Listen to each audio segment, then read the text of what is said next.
ඔබ මේ එකතු වෙන්නේ ලංකාදීප රතුකට්ට දේශපාලන සංවාදයේ සමගින්. අද දවසේදී අපිත් එක්ක එකතු වෙන්නේ ඊටමත් හුරු පුරුදු මුහුණක් ඔබට. දීර්ඝ වශයෙන් අපි අපේ සජීවී සංවාදයේදීත් ඔහු එක්කාසු කරගත කතා කරන්න. නමුත් එහි දිගුවක් ලෙස දේශපාලන පැතිකඩ ගැන කතා කරන්න නැවතත් මම ඔහුට ආරාධනා කරා. මොකද ඔහු ඇවිල්ලා හිටියා රුසියාවේ ඉඳලා ලංකාවට. මෙහෙම කියනකොට සමහරට මතක් වෙනාත් ඇති කවුද කියලා. මේ උවිදු විජේවීර දෙවන පරපුර සංවිධානයේ නායක අයිබෝන්. අයිබෝන්.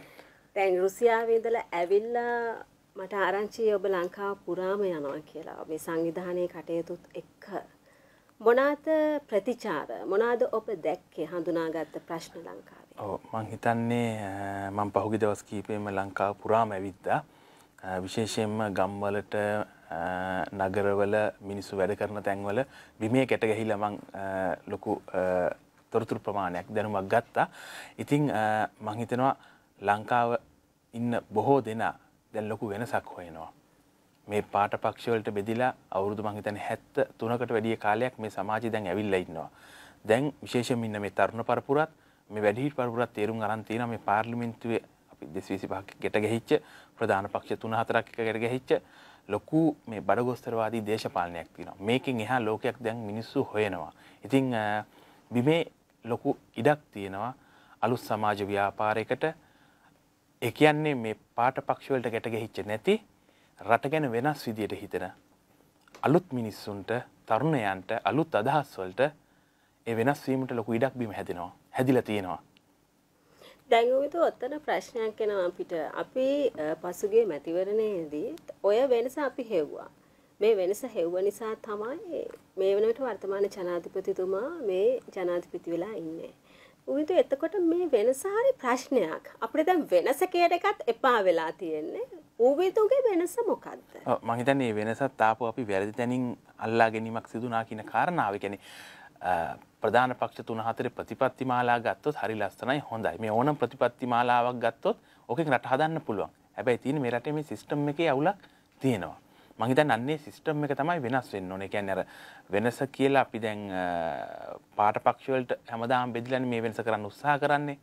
ඒතකොට දැන් අපිත් ඉතිහාසය ගත්තොත් කුමන හෝ පක්ෂයකට ඡන්දෙ දීලා ඇති. කුමන හෝ කණ්ඩායමකට වැඩ කරලා ඇති. සමහරවිට දේශපාලන තාත්තලාගෙන් උරුම වෙච්ච එහෙම දේශපාලන ගමනකට ගැට ගැහිලා ඇති අපි. නමුත් දැන් බිම ඉල්ලන්නේ මේ ගැට ගැහිච්ච දේශපාලනේ නෙවෙයි. ඊට එහා ගියපු තැනක්.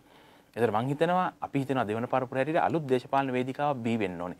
එහෙම නැතුව අර පුද්ගල චරිත විතරක් මාරු කරලා කරන්න උත්සාහ කරොත් එතන හිරවීමක් සිද්ධ වෙනවා. දැන් හෙට මේ රටේ මේ පාලනයට උමිදු විජේ විරාවක් කියලා රට හැදෙන්නේ නැහැ.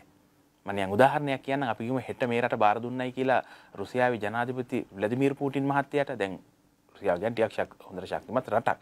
ඒතර අපි හිතනවා දැන් මේ රට ශක්තිමත් කරලා ගොඩනගා ගන්න ඕනේ. ඒතර ව්ලාදිමිර් පුටින් මහත්තයාට හෙට මේ රට බාර දුන්නොත් වෙන්නේ එකම දේ මේ සිස්ටම් එක ඇතුලේ පුටින් මහත්තයාත් හොරෙක් කියලා තමයි නවතින්නේ. දැන් ලෝකේ හොඳම ආර්ථිකයේ තියෙන්නේ චීනේනේ.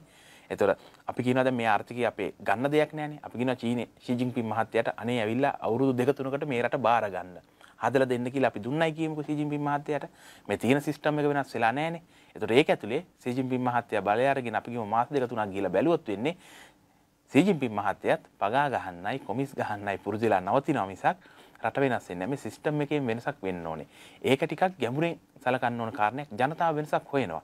ජනතාව කැමති සාපේක්ෂව තියෙන හොඳම දේනේ තෝරගන්නේ. මං සූර්යව ගියපු වෙලාවේ මට ගොවියෙක් කිව්වා දැන් මගේ නමත් විවිධ දේශපාලන කතා වලට ඇදිලා තියෙනවානේ. ඒතර ගොවියෙක් මට කිව්වා මහත්තයා ගිය ඡන්දෙදී අපිට මේ ප්‍රශ්න පත්‍රයක් මේ ඡන්දෙ කියන්නේ ප්‍රශ්න පත්‍රයක් අපිට උත්තර 4ක් තිබ්බා. මේ උත්තර 4 කියන්නේ ආපු නායකයෝ 3-4 දෙනා ප්‍රධාන පක්ෂ තුනෙන් ආපු නායකයෝ 3 දෙනා. ප්‍රශ්නේදී උත්තර 4 අපිට හරිම උත්තරේ තිබුණේ නැහැ. හැබැයි අපිට වඩාත් හොඳම උත්තරේ තමයි අපිට තෝරගන්න උනේ. අපි හොඳම උත්තරේට කතිරේ ගැහුවා. හැබැයි ඔබතුමා හරිම උත්තරේ අරන් ආවොත් අපිට පුළුවන් තෝරගන්න ඒ හරිම උත්තරේ. මේක කිව්වේ මට සූර්යාවේ ඉන්න ගොවියෙක්. එතකොට මේ කතාවෙන් කියන්නේ ජනතාව ඡන්දෙ දෙන හැම තැනදීම වුන් බලනවා සාපේක්ෂව මොකද්ද හොඳ කියන කාරණාව. එතකොට 2019 හරි 2015 හරි මේ හැම තැනකදී මිනිස්සු උත්සාහ කරන්නේ සාපේක්ෂව වඩාත් යහපතේ. මෙරට පක්ෂ වලට බෙදලා තියෙන්නේ. ඒ පක්ෂ වලට බෙදලා හැමෝම කරන්නේ පක්ෂ දේශපාලනයක්. ජාතික ව්‍යාපාරයක්, ජාතික අරමුණකින් දේශපාලනය කරන කවුරුත් මේ මොහොතේ මේ රටේ නැහැ. ඒතර මේ පක්ෂ දේශපාලන ඇතුලේ ප්‍රධාන පක්ෂ තුනක් තියෙනවා නිල් රතු කොළ කියලා. තව අවශේෂ පක්ෂ ගණනාවක් තියෙනවා. සුළු ජාතික පක්ෂ ගණනාවක් තියෙනවා. මේ සියල්ලත් එක්ක යම් සන්දාන ගොඩ නැගෙනවා, යම් එකමුතු ගොඩ නැගෙනවා, නිහඬව සහයෝගය දෙනවා, ප්‍රසිද්ධියේ සහයෝගය දෙනවා, පැත්තකට වෙලා ඉඩ දෙනවා, සභාග හැදෙනවා, සන්දාන හැදෙනවා. එතකොට පරිවාස හැදෙනවා. මේ හැම එකක්ම ඇතුලේ ඒ කාලයට සාපේක්ෂව ජනතාව තෝරගන්න වඩාත්ම යහපත් දේ. ඒතර පහුගිය කාලෙත් මම හිතන්නේ ජනතාව තෝරගත්ත වඩාත්ම යහපත් දේ. හැබැයි ඒක හොඳම දේ වෙන්නේ නැහැ. ඉතින් අපි හිතනවා දෙවන පරපුර හැටියට අපිට ගේන්න අවශ්‍යයි පක්ෂ දේශපාලනයෙන් මිදලා වඩාත්ම නිවැරදි දේ. අපි එතනට දැන් උත්සාහ කරමින් ඉන්නේ. කියන්නේ ජාතික වැඩපිළිවෙලක් තීරණයනවා ඔබලාට. අනිවාර්යෙන්ම අපි හිතනවා පක්ෂ දේශපාලනයක් කළා හරියන්නේ නැහැ. හෙට මේ රටේ එන්න ඕනි උවිදු විජේවීරගේ චින්තනයක් නෙවෙයි. අපි දෙවන පරපුර ගේන්නේ උවිදු විජේවීරගේ දැක්මක් නෙවෙයි.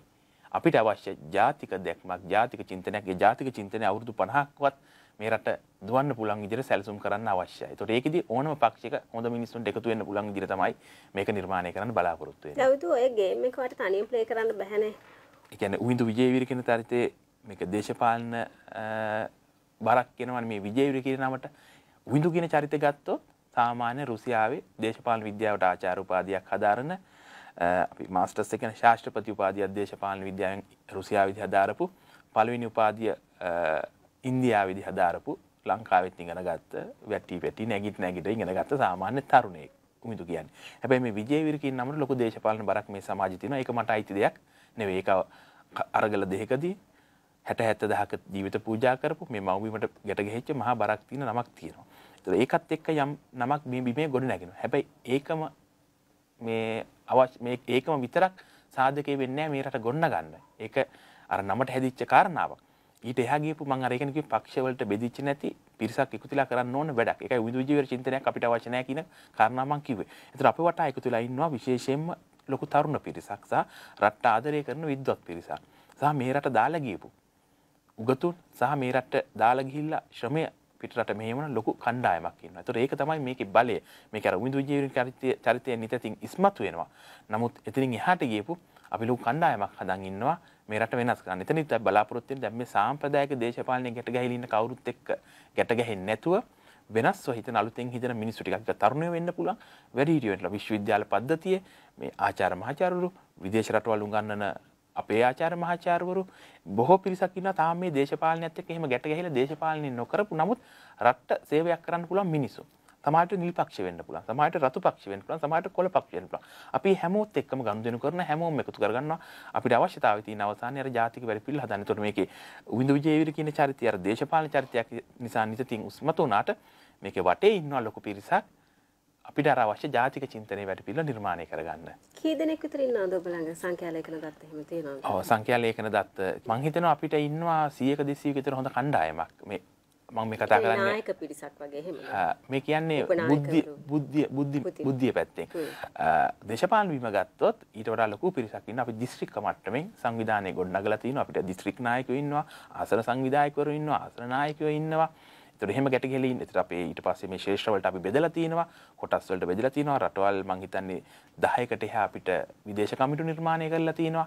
ඒ ඇතුළේ අපිට ලොකු පිරිසක් ඉන්නවා. ඒක පුද්ගල චරිත මං අර මුලින් අහපු එකේදී ඇහුවේ දැන් මේ රට හදන්න වැඩ පිළිලක් ගේන්න මිනිස්සු ටිකක් ඉන්න ඕනේ. අන්න එතන මේ බුද්ධි මණ්ඩලය කියන එකේ ගැට ගැහිච්ච පිරිස. ඒතර අපි මේක සංඛ්‍යා ලේඛන වල නැහැ මෙතන 100යි මෙතන 200යි කියන කාරණාව.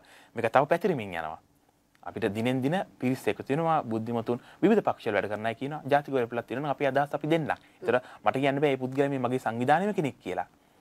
ඒ කියන්නේ සමහර කෙනෙක් ඉන්න පුළුවන් පක්ෂයකට වැඩ කරනවා. ඒ වැඩ කරන ගමන් අපිට කතා කරලා කියනවා උන් ඔයගොල්ලෝගේ ජාතික වැඩපිළිවෙලේ අදහස් මං කියවුවා. මං ගාව අදහස් ටිකක් තියෙනවා ජාතික වැඩපිළිවෙලට. මං කියනවා දෙන්න එකතු වෙන්න අපිත් එක්ක අපිට කතා කරන්න. අපි සංවාද කරමු. මේක උන්දු විජේවීර විතරක් කරන්න ඕනේ නෑ. මේක රටක් කරන්න ඕනේ. ඒතර එහෙම ගත්තොත් මට කියන්න බෑ මේ පුද්ගලයා අපේ සංවිධානය කෙනෙක් කියලා.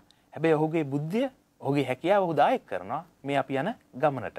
ඒ කියන්නේ තව වියත්මගක් නෙමෙයිනේ නේද? නෑ. එහෙම කතා. ඔව් ඒ දේශපාලනය අරමුණු කරගෙන ආපු සංවිධානනේ. ඉතින් ඒකෙත් ප්‍රශ්නේ තියෙන්නේ උගතුන්ගේ ප්‍රශ්නයක්වත් නෙවෙයි. උගතුන් දේශපාලනයට දැන් අපි ස්වාමීන් වහන්සේලා දේශපාලනයට ඇවිල්ලා එතනත් ලොකු ප්‍රශ්නයක් කරලා සංඝයා වහන්සේ කියන්නේ මේ රට පාලනය කරන රජුටත් උඩින් ඉන්න පිරිසක්. ඒතකොට ඒ පිරිස මේ දේශපාලනයේ කොටසක් කඩාගෙන ඒම පාඩුවක් වුණා. ඒක තමයි බුද්ධිමතුනුත් අපි මේ රටේ කැලි ටිකක් කඩලා වෙනවා. දැන් දෙවන පරපුර බුද්ධි මණ්ඩපය කියලා එකක් හැදුවොත් මේක ප්‍රශ්නයක් වෙනවා. ඒක අපි කියන්නේ මේක ජාතික මට්ටමින් ගන්න ඕනේ. සහ අපි උනත් දේශපාලනයේ අපි උනත් ගමන යද්දී අපිට විවේචන නැහැ. කවුරු හරි බුද්ධිමතෙක් මොන හරි දේශපාලන පක්ෂයකට වැඩ කරනවායි කියමුකෝ. මොන හරි විද්වත් සභාවක ඉන්නවායි කියමුකෝ. මොන හරි පක්ෂයකින් ඡන්දෙ ඉල්ලුවා කියමුකෝ.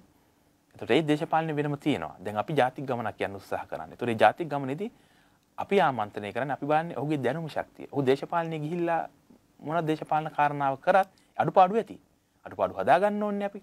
ඒතකොට අපි හිතනවා දෙවන පරපුර හැටියට අපිට ගන්න පුළුවන් මිනිසුන්ගේ ශක්තිය. මොකද මේ රටේ මේ ඉන්න 2.50 ලක්ෂයක ජනතාව අඩු වැඩි වශයෙන් මේ තියෙන ප්‍රධාන පක්ෂ දෙක සහ මේ ප්‍රධාන පක්ෂ දෙකත් එක්ක වාමාංශික පක්ෂ දෙක තුල හදපු සංධාන වලට අඩු වැඩි වශයෙන් මේ විශේෂයෙන්ම නිදහස් 77 නිදහස් ආර්ථිකයත් එක්ක මේ කාලේ ඡන්දෙ දීලා තිනවා. ඒතර අපිට කියන්න බෑ මේ පුද්ගලයා හරි මේ පුද්ගලයා වැරදි කියලා. අපි හිතන්නේ මේ රටේ මේ ඔක්කොම පුරවැසියෝ. දැන් අපි බෙදාගෙන ඉන්නවානේ ටොයියෝ බයියෝ ජෙප්පෝ කියලා. දෙවන පරපුරට එහෙම කවුරුත් නැහැ. අපිට ඉන්නේ මේ රටේ පුරවැසියෝ. අපිට මේ හැමෝන්ගේම දක්ෂතාවයන් තියෙනවා අපි එකතු කරගන්නවා. අඩුපාඩු තියෙනවා නම් අපිට හදාගන්න පුළුවන් වෙන්න ඕනේ. ඔබ හිතනවාද ඒ ආකාරයෙන් ලංකාවේ ආකල්ප සංවර්ධනය කර හැකි ඔය චින්තන ධාරාවන් වෙනස් කර හැකි? අමාරුයි. පුළුවන්. ඒ කියන්නේ ඉස්ලාම කණ්ඩායමට හොඳ චින්තනයක් දැක්මක් තියෙන්න ඕනේ, හොඳ සැලැස්මක් තියෙන්න ඕනේ, වැඩපිළිවෙලක් තියෙන්න ඕනේ, අරමුණක් තියෙන්න ඕනේ සහ ඒකට කැප වෙන්න ඕනේ. දැන් මේකේ චින්තන ධාරාව සම්පූර්ණයෙන්ම බිඳ වැටිලා තියෙන. ඒ කියන්නේ ජාතික චින්තනයක් නැතුනේ අපි මේ ආවේ අවුරුදු 73 ඇතුළෙම. ඒතර මේ චින්තනයක් හදනවා කියන්නේ අවුරුදු 73ක් නැති එකට අමාරු වෙන්න පුළුවන්. හැබැයි අමාරුයි කියලා අපි මේක අතහැරලා හරියන්නේ නැහැ. එහෙම බැරි ජාතියකුත් නෙමෙයි මේක. ඉතිහාසයේ ලෝකේ ඕනම රටවල් වැටෙනවා. වැටලා නැගිටිනවා. චීනේ මීට අවුරුදු ගානකට කලින් ගත්තොත් අබිම්බිබි චින්තනයක් මුකුත් නැතුව හිටපු රටක්. හැබැයි අද ලෝකේ බලවත්ම රට වෙලා අපි හම්බන්තොට අත්පත් කරගන්න තරම් මහා ශක්තිමත් රටක්. මෙතනින් පාරට බැස්සම දැන් චීන බෝඩ් ගහපු කඩ පෙළි ඕන තරම් තියෙන ඔබතුමියක් දකින්න ඇති. ඉතින් එහෙම ශක්තිමත් ජාතියක් වශයෙන් නැගිට්ටි අර අබිම්බිබි ලෝකෙම බිම වැටලා තිබ්බ රටවල් වෙනස් කරන්න පුළුවන්. ඒකට අවශ්‍ය කණ්ඩායම සහ ඒ උගතුන් ටිකයි අරමුණ වෙනුවෙන් කැප වෙන්න මිනිස්සු එකතු වුණොත් ඒක අපිට වෙනස් කරගන්න පුළුවන්. දැන් ඔබ කොතෙක් කිව්වත් ඔබ යන්නේ තනි ගමනක්. ඔබ දැන් මේ පිහිටුවාගත්ත දෙවන පරපුරත් එක්ක කියලා. බිම්මට්ටමේ කතාව, දේශපාලන වේදිකාවේ කතාව, සමාජයේ කතාව, ඔබ කාගේ හෝ කවුරුන් හරි කියන කතාව. ඒ කියන්නේ ඔබ බැසිල්ගේ කෙනෙක් නැත්නම් ඔබ ගෝඨාභයගේ කෙනෙක්, එහෙම නැත්නම් ඇවන්ගාඩ් එකේ කතාවක්. ඔය වගේ කතා ගණනාවක් තියෙනවා විදු. අදවත් අපිට ඇත්ත කියන්න පුළුවන්ද? පැහැදිලිව මම හැමදාම කියපු ඇත්ත කියන්නේ දෙවන පරපුර කිසිම දේශපාලන පක්ෂික හෝ දේශපාලන කණ්ඩායමක බලල්ලතක් නෙවෙයි. මේක ස්වාධීන ව්‍යාපාරයක්. ඔතන විදු එක ප්‍රශ්නයක් කියන්නේ ඔබ එක වරක් ලංකාවට පැමිණීමේදී කියනවා පොහොට්ටුවේ සංකල්පය ඔබට ගැළපෙනවායි කියන කාරණය. මේක නෙවෙයිද ඔය මෙහෙමයි. ඔව් කාරණේ වෙන්නේ මම 2019 ලංකාවට එනවා. 19 ලංකාවට එන්නේ දෙසැම්බර් මේ වගේම නිවාඩු කාලයත් එක්ක ගැට ගැහිලා මම ලංකාවට එන්නේ. එනකොට ජනාධිපතිවරණේ තියලා ඉවරයි. අලුත් ජනාධිපතිවරයෙක් පත් වෙලා ඉන්නවා. එතකොට මගෙන් එයාපෝට් එකේදී අහනවා මොකද්ද මේ ඔබේ දේශපාලනය කියලා. එතකොට අහනවා ඔබ ජනතා විමුක්තිවරණේ දේශපාලනය කරනවාද කියලා. මම පැහැදිලිවම කියනවා මගේ මතවාදයේ ජවිපේ මතවාදයට ගැලපෙන්නේ නැහැ. වාමාංශික දේශපාලන ව්‍යාපාරයකට මේ රටේ බිම පැලවෙන්න බෑ. විශේෂයෙන්ම මේ තියෙන ඔවුන්ගේ තියෙන දේශපාලන මතවාදයන් එක්ක තාත්තගේ දේශපාලනේ මට අයිති නැහැ. අපි එකට තාත්තට ගරු කරන්නේ නැහැ කියන කාරණාව නෙවෙයි. මේ වර්තමානයේ මම හිතන්නේ ජවිපේ දේශපාලනේ දැන් ජවිපෙත් නැහැ. ඒතකොට ජවිපේ දේශපාලනේ ජවිපෙත් නැත්නම් මගෙන් අහලා හරියන්නේ නැහැ නේද? මම කියනවා මගේ දේශපාලනේ වෙන තැනක තියෙන්නේ. මට තියෙන ජාතික මතවාදයක්. මම දැන් අර ඔබතුමියත් එක්ක මීට කලින් කතා කරලා කිව්වේ මම අදත් ඉන්නේ මගේ මතවාදයේ තියෙන ජාතික මතවාදයක. මේ රටට ජාතික වැඩපිළිවෙලක් ඉන්නවා. ඔබට පොහොට්ටුවේ ජාතික මතවාදයට ගැලපුණාද මේ මතවාදය? මම ඒකයි මේ කාරණා පැහැදිලි කරන්න දාන්නේ. එතකොට පොහොට්ටුවේ මතවාදයක් තිබ්බනේ ජාතික මතවාදය කියන එක.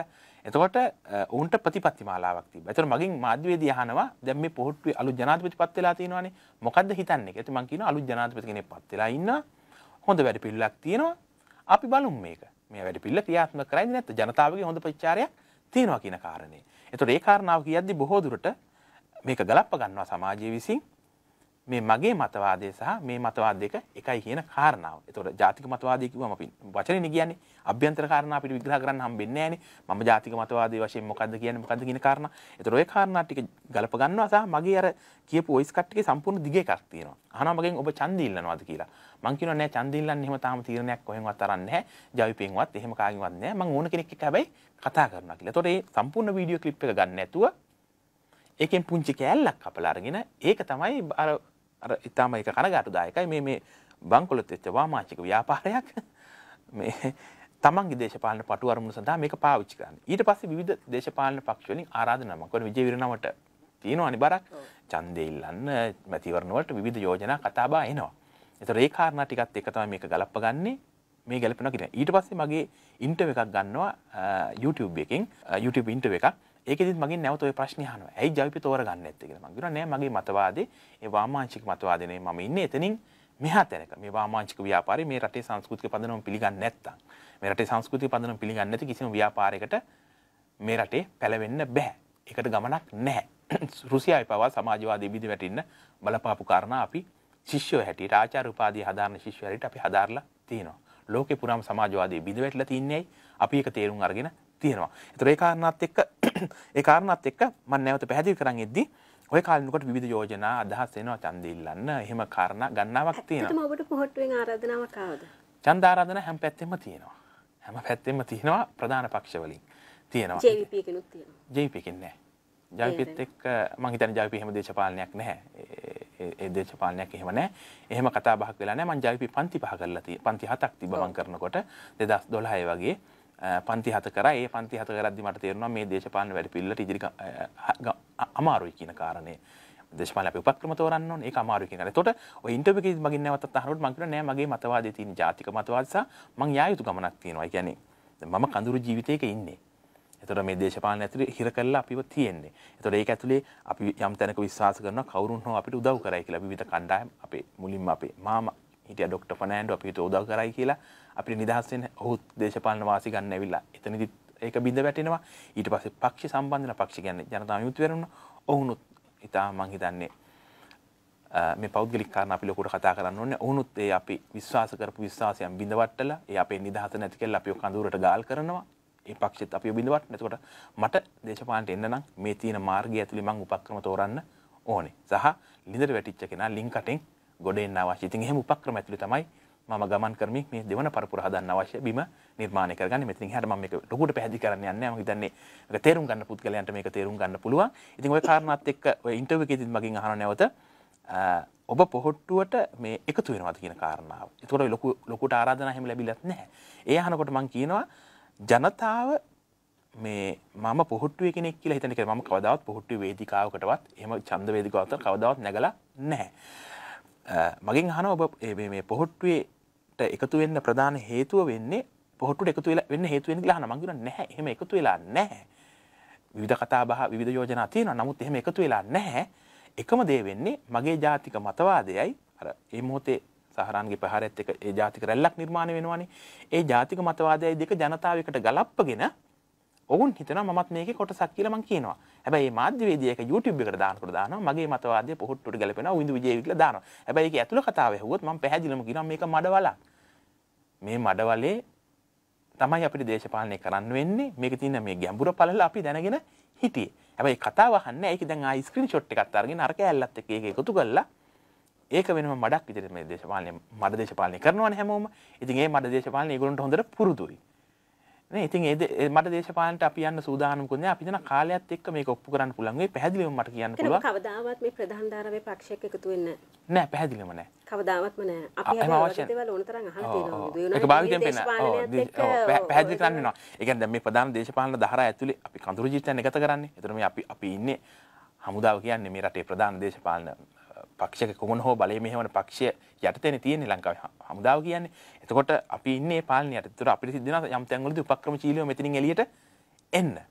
ඒතර ඒ උපක්‍රමات එළිය අපි ස්වාධීන වුණාට පස්සේ ව්‍යාපාරයක් නිර්මාණය කරගත්තා ඊපස්සේ අපි ආපහු ඒ ඇත්ත එක ගැට ගහන්න අවශ්‍යතාවයක් නැහැ. ඒතර මට පැහැදිලිව කියන්න පුළුවන් දෙවන පරපුර අපි බිහි කරන්නෙම කිසිම දේශපාලන පක්ෂයකට ගැට ගහන්නේ නෙවෙයි. ඒ කියන්නේ අපි මේ දේශපාලන පක්ෂ සම්බන්ධයෙන් වෛරින් නෙවෙයි කතා කරන්නේ. මේ රතු පක්ෂයත් එක්ක වෛරින්, කොළ පක්ෂයත් එක්ක නිල් පක්ෂ වෛරකින් නෙවෙයි. දැන් මේ රටට අවශ්‍යයි ජාතික මතයක්. එතනදී අපි හිතනවා මේ කුමන හෝ පක්ෂයකට ගැන දැන් මම හිතලා මේ මගේ තාත්තගේ පක්ෂය කියලා කොහේ හරි තැනකට ගියයි කිමුකෝ. දැන් එහෙම පක්ෂයක් නැහැ තාත්තගේ නම තියෙන පක්ෂය දැන් ඡන්ද ඉල්ලන්නේ නැහනේ. එතකොට අපි මොකක් හරි කඳුරකට ගියයි කිමු. එතකොට මේ අනිත් කඳුර අපිට ග්‍රහණය කරගන්න බැරි වෙනවා. අපි නිල් කඳුරකට ගියොත් ඒකයි මම කියන්නේ අර ජාතික චින්තනයක් හදන්න දැන් රටේ තරුණයෝ බිම හැදිලා ඉන්නවා මේ කිසිම එකකට ගැට ගහන්න නැතුව. ඒකට නායකත්වය දෙන්න කවුරුත් නැහැ. ඒතර අපි උත්සාහ කරනවා මේ කිසිම පක්ෂයකට ගැට ගහන්නේ නැතුව. නමුත් මේ හැම පක්ෂයකම ඉන්න හොඳ මිනිස්සු ටික එකතු කරගන්න පුළුවන් ව්‍යාපාරයක් නිර්මාණය කරන්න. එහෙම කරේ නැතොත් කවදාවත්ම අපිට ජාති කර්මයකට යන්න බෑ. ඒකයි අපි කියන්නේ මේ අපි විවේචනය කරන්නත් නෙවෙයි එන්නේ, පහර දෙන්නත් නෙවෙයි එන්නේ. හැබැයි අපි මේ හැම එකෙම ඉන්න හොඳ මිනිස්සු එකතු වෙලා හැදෙන වේදිකාවකට අපි ඉඩ තියෙනවා. ඒ වේදිකාව නිර්මාණය කරනවා. මේ ලංකාවේ තියෙන ප්‍රධාන පක්ෂ තුනටම ওই වේදිකාව හදන්න බෑ. කොච්චර කාලය යනවද ඔය ඔබේ වේදිකාව පටන් අරන් තියෙන්නේ හැදීගෙන යන්නේ. හැදීගෙන යන්නේ කවද්ද ඔබ එළියට එන්නේ පක්ෂයක් විදිහට නාම යෝජනා දීලා ඉතාලම නුදුරේ සිසු අපි බලාපොරොත්තු වෙනවා මේක. ඒ කියන්නේ ඊළඟ ජනාධිපතිවරණයේදී අපි නුදුරේම බලන්න පුළුවන් ඒක අනිවාර්යයෙන්. ජනාධිපතිවරණයේදී කෙලින් කියන්න. අනිවාර්යයෙන්ම දැන් ප්‍රධාන ඡන්ද දෙකක් එන්නේ. අපි දන්නේ මොකක් කලින් එයිද කියන එක. 2024 අනිවාර්යයෙන්ම ජාතික ඡන්දෙට අනිවාර්යයෙන්ම උවිඳු නෙවෙයි දෙවන පරපුර ඉදිරිපත් වෙනවා. අනිවාර්යයෙන්ම.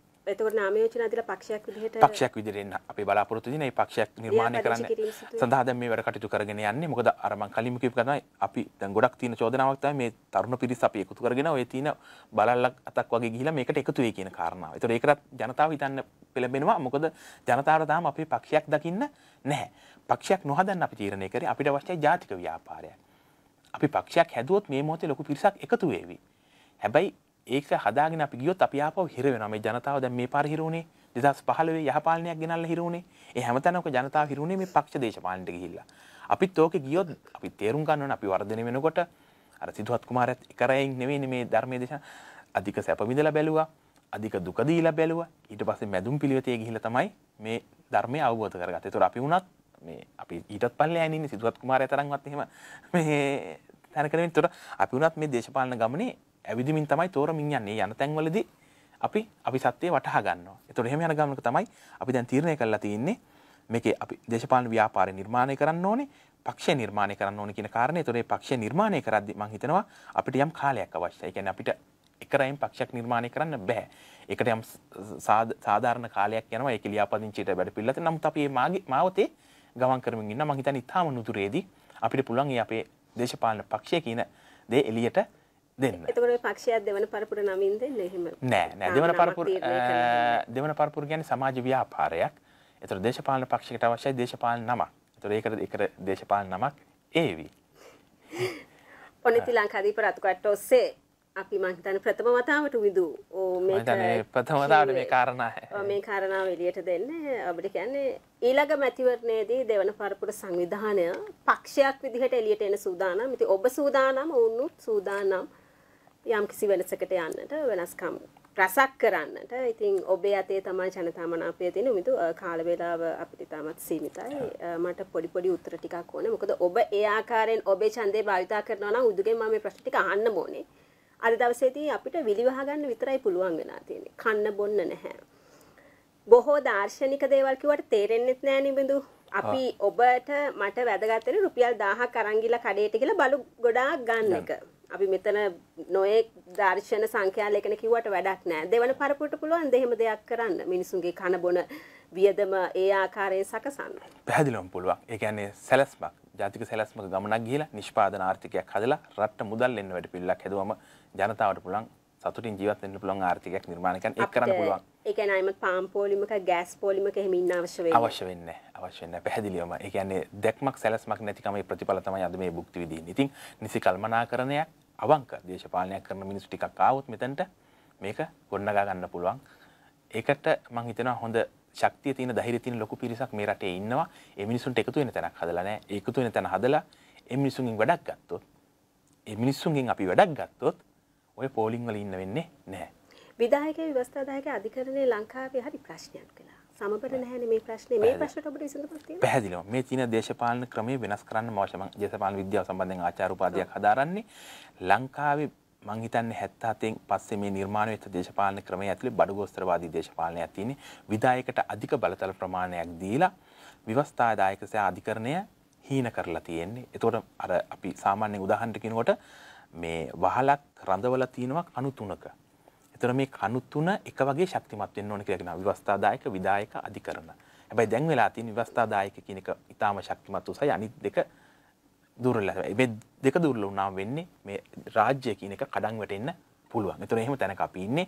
අපි හිතනවා මේක වෙනස් කරන්නම් මේ තියෙන දේශපාලන ක්‍රමවේදය විතරක් නෙවෙයි, සමාජය විතරක් නෙවෙයි, මේ සිස්ටම් එකත් වෙනස් කරන්න ඕන නිසා මේ අපේ දේශපාලන ප්‍රධාන අපි කෙට ගහලා තියෙන දේශපාලන ධාරාව ඇතුලේ මේ විධායක ව්‍යවස්ථාදායක අධිකරණය නැවත අපි නිර්මාණය කරගන්න අවශ්‍යයි කියන තැන. ඒකෙන් මම අපි පුංචි උදාහරණයක් කිව්වොත් මේ පාර්ලිමේන්තුවේ අපේ දැන් ගොඩක් ඡන්දෙන් යන්නේ හොරු ටික. වැරදි. කියන්නේ හොරු ටිකක් තමයි පාර්ලිමේන්තුවට යන්නේ. එහෙම නැත්නම් මේ රට ආදරය කරනම මිනිස්සු ටික නෙවෙයි යන්නේ, බුද්ධිමතු ටික යන්නේ. ඒතර ලෝක දේශපාලනේ තියෙනවා දිත්ත පාර්ලිමේන්තු කියලා ක්‍රමයක්. ඒතර දැන් එංගලන්තේ ගත්තත් ඇමරිකාව ගත්තත් ඉන්දියාව ගත්තත් ඒ හැමෝම දිත්ත පාර්ලිමේන්තු ක්‍රමයට ගිහිලා තියෙන්නේ. ජේ.ආර් මහත්තයා ලංකාවට මේ ක්‍රමයේ අලුතෙන් ව්‍යවස්ථාව ගේනකොට හිතාමතාම හෝ සැලසුම් සාගත හෝ මේ දිත්ත පාර්ලිමේන්තු ක්‍රමය අයින් කරා අරගොල්ලන්ගේ ප්‍රජා තරු 4 තරු 5 ප්‍රජාතන්ත්‍රවාදය ගිනවයි කියලා අවශ්‍ය කොටස් ටික අයින් කරා. මේ දිත්ත පාර්ලිමේන්තු ක්‍රමය මම පුංචියට කෙටියෙන් කියන්නම්.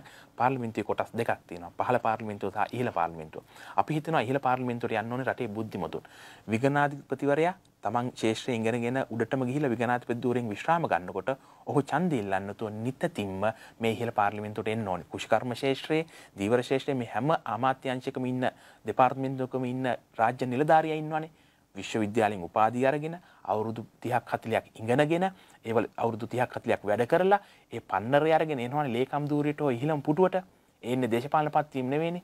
ඒ ඔහුගේ ශේෂ්ත්‍රයේ බුද්ධි මට්ටමින් ඔහු වෙන්නේ. අන්නේ බුද්ධිමතුන් ටික විශ්‍රාම ගියාම පිටරට යනවා. මේ විශ්‍රාම යන බුද්ධිමතුන්ට අපි දෙන්න ඕනේ ඉහළ පාර්ලිමේන්තුවේ පුටුවක්.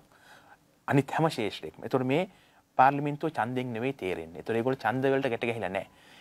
මිනිස්සු පාර කඩන්න එපා කියනකොට මිනිස්සු මෙතනින් පාර හදන්න කියනකොට දේශපාලඥයා ඡන්ද ගැන හිතලා කඩොලාන කැලේ පිට්ටනි හදන්න යනවා. ඔක්සිජන් කන්නතු කියලා අහනවා. හැබැයි බුද්ධිමතුන් එහෙම කරන්නේ නැහැ. අර දේවානිලා වගේ කට්ටියට නිතින්ම පාර්ලිමේන්තුවට එන්න වැඩ පිළිලක් හදලා තියෙන. එතකොට මේ පහළ පාර්ලිමේන්තුව ගන්න හැම තීරණයක්ම ඒ කියන්නේ ජනතාවත් එක්ක ගැට ගැහිලා දේශපාලනය කරන දේශපාලඥයා හැමතිස්සෙම හිතන්නේ මගේ ඡන්ද ටික ගැන.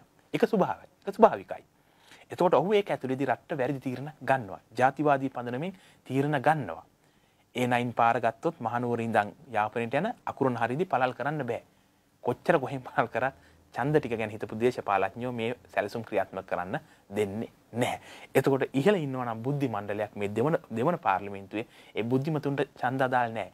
ඊළඟ පාර ඡන්ද දෙනවයි කියලා කසිප්පු බෙදලා අරක්කු බෙදලා ඡන්ද ගන්න ඕනේ. එතකොට ඒගොල්ලෝ තීරණ ගන්න කෙලින්ම තමන්ගේ බුද්ධියෙන් රට ගැන හිතලා මෙන්න මේ ලේ එකක් හදන්න ඕනේ මේ රට. ඒකයි කියන්නේ මේ ව්‍යවස්ථාදායක විධායක වෙනස් වෙන්න ඕනේ කියන කාරණා මේ පුංචි කාරණයක් මම මතු කරේ. මේක දීර්ඝව කතා කරොත් දෙවන පරපුරට ලොකු සැලසුම් ගන්නාවක් තියෙනවා. මේ සිස්ටම් එක හදන්න ඕනේ. ඒ සිස්ටම් එක හදන්න නැතුව අපි හෙට විඳු විජේවිර ගිහිල්ලා මේ මුල් පුටු හිටුවත් මේ රට හැදෙන්නේ නැහැ. හදන්න බෑ. කොමාරි ඔබට ඔය තනි ගේම් එක ගහනකොට ඔබේ ආරක්ෂාව සම්බන්ධයෙන් ප්‍රශ්නයක් නැද්ද? මතක් වෙන්නේ නැද්ද? තාත්තත් මේ දේ කරන්න මේ වෙනස කරන්න ගිහිල්ලා නේද මේ දේවල් උනේ කියන කාරණේ? ඔව් මං හිතන්නේ තාත්තා ගමන් කරපු දේශපාලන මාවත සහ මම යන මාවත ටිකක් වෙනස්. ඉතින් මං හිතනවා දැන් එහෙම ප්‍රශ්න එහෙම නැහැ. අපි ආරක්ෂණ සැලකිලිමත් වෙනවා. මං හිතනවා අපි ජනතාවට මෛත්‍රියකින් ආදරයකින් කතා කරනවා නම් පරිසම් වෙන්න ඕනේ.